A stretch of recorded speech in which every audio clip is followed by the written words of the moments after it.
So much of the analysis of the Republican National Convention has focused on how unusual many aspects of it are. And I think there are some unusual aspects of it, but it's also important to know what is usual and common. I think, for example, it's pretty usual for an incumbent administration to take advantage of their foreign policy toolkit to maximize domestic political benefits. So when you look at the messaging around foreign policy issues and foreign policy achievements, you look at the timing of when foreign policy achievements are made public.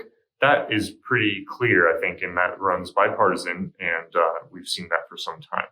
What I think is unusual is the way that the Trump administration has been so explicit in their tie of foreign policy actions to domestic political issues. So in this Republican National Convention, we're seeing that most acutely in the way that Secretary of State Mike Pompeo spoke from Jerusalem.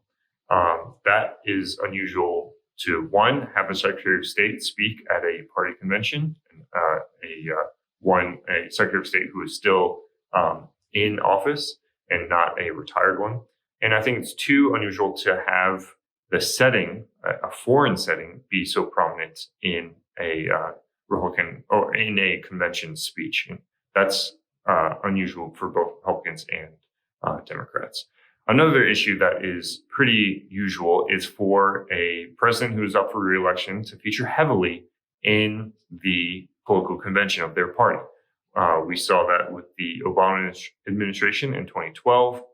We saw that with the Bush administration in 2004.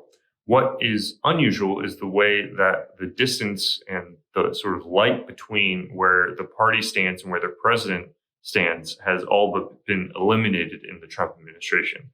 In the way that the Republican Party doesn't have a party platform, it only has the Trump administration's platform.